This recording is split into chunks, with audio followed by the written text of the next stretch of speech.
Hello, fellow peasants. Today I'll be reviewing Wes Craven's 1981 Deadly Blessing.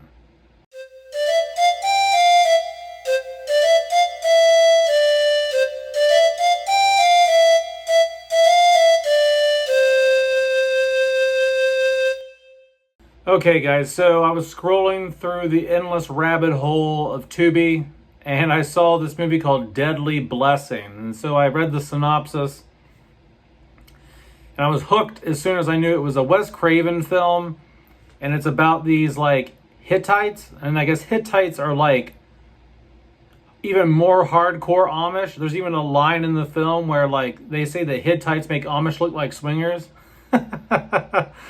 So I was like, wow, okay. So I'm like, I gotta see this. You know, early Wes Craven, dealing with some Amish here. So never heard of it before. I've been surprised before by other Wes Craven films that I never heard about. You know, like The Serpent and the Rainbow and stuff. So I checked it out. So what is Deadly Blessing about? Well, to put it simply, basically, this guy, him and his wife live on this farm that's adjacent to the Hittite farm, and there's a clashing of the cultures there. And basically, the farmer who lives on the land with his wife, he used to be a Hittite, but he moved away from the family. He went off to college. He moved to the city, and he came back. They kicked him out of the family because he wasn't part of the cult anymore. And so now he still lives in that area. So they came back, and there's just a lot of drama that ensues from there, okay? Like, I can't get too much into what happens in the film because there's multiple kills in this movie that give a lot away. And it's kind of like another whodunit type of thing. It's like the last three movies I've watched, like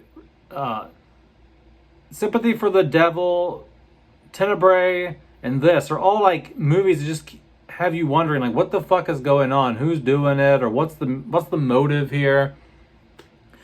I don't know. I'm on some weird whodunit streak or something. So, and I don't want to ruin it for you guys, because if this was a film that was more popular, I would go into more depth about the details of the plot and what I liked and what I didn't like about certain reveals and things like that. But I'm not going to get into who it is, but I will say some stuff. So, what I liked about the film is mostly the cinematography. It looks gorgeous. You have the beautiful backdrop of the farm countryside, should I say. Just the fields, the trees, the barns, the interiors of the farmhouses.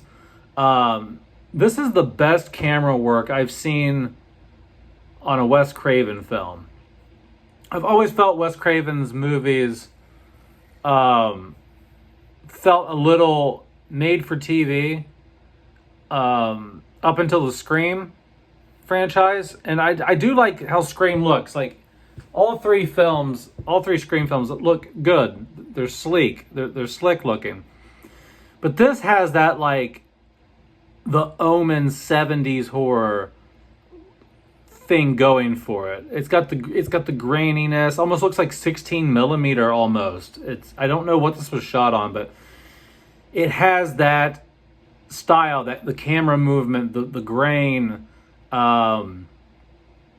It's just excellent framing in this film. I was constantly throughout the movie. The whole time I'm watching the movie, I'm just like, well, this wouldn't be half as interesting if it didn't look so fucking good. You know what I mean? So, I like the cinematography. The acting was actually really good in the film. I liked the acting in it. Sharon Stone is in this film. Sharon Stone is a friend of the wife the farmer's wife in this film. And I will say that he does die. The farmer at the beginning who moved away, he dies at the beginning, okay? And that's kind of like the catalyst for the whole rest of the film. And so like now the farm wife is living alone. She's pregnant. Her friends come out to like make her feel better and happy, which is Sharon Stone and some other actress. I don't know who she is.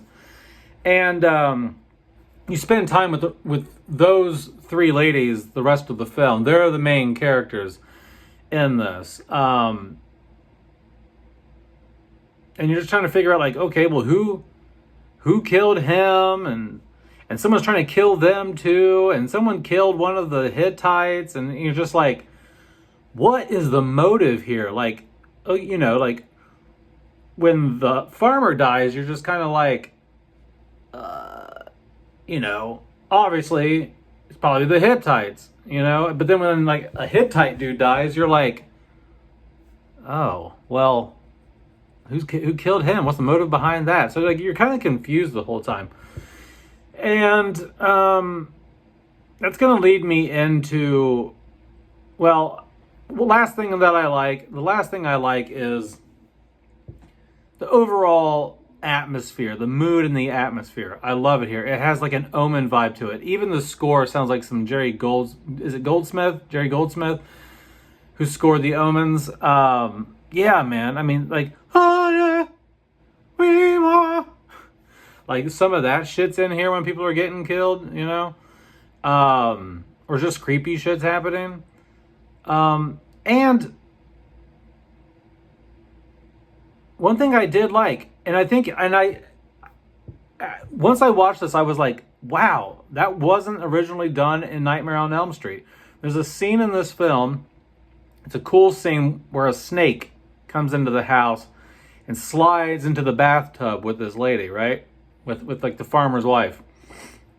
And she's like soaking in the bathtub, and the snake crawls in, and there's a very similar shot as when Nancy's in the bathtub in A Nightmare on Elm Street, and the claw comes up, you know? Except for in this scene, the snake comes up out of the water. And I was like, hold on a second. So I paused the movie and I went to go see when this came out. And it came out in 1981. This came out 3 years before A Nightmare on Elm Street. So technically, the scene in A Nightmare on Elm Street that's so iconic with the glove coming out of the water, not so original. Wes Craven did it 3 years prior. I think he thought, well, no one really saw this movie. It was hated. No one liked Deadly Blessing. So let's do the same really cool concept again, but with Freddy in the bathtub. But anyway, so yeah. What I don't like about the movie is mostly just there's so many subplots. There's so many like, well, why did they do that? And who did that? And there's no consistency. And that's fine. Like, I don't mind there being red herrings and things like that in the whodunit, but sometimes it's just like, okay, that doesn't make any sense. Like, there's so many twists. There's like multiple twists in the last 10 minutes of this film that you're just like, whoa, where'd that come from? Or what the fuck? Like, really? How? No. You know? And it's just, there's too much going on. There's too much for such a simple premise of crazy ass cult members living next door and they want to kill you. That's all I needed to be. But it goes so much further than that. And there's all these different subplots with some love stories involved. And I'm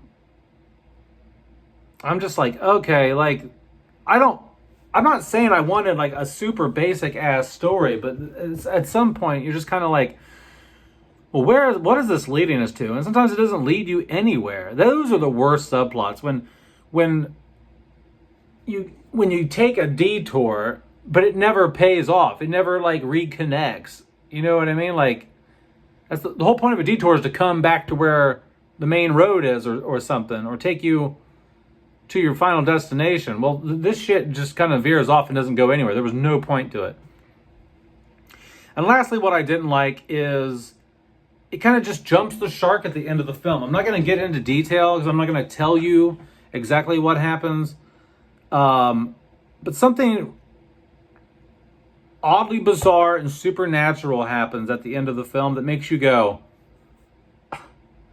So you had the whole film. You set up the whole fucking film for the Hittites to be these lunatic cult members that are brainwashed. You know, they're just lunatic maniacs.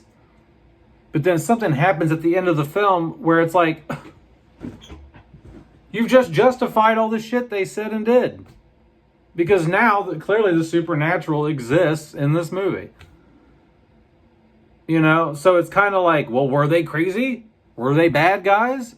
Because clearly this shit's happening. So the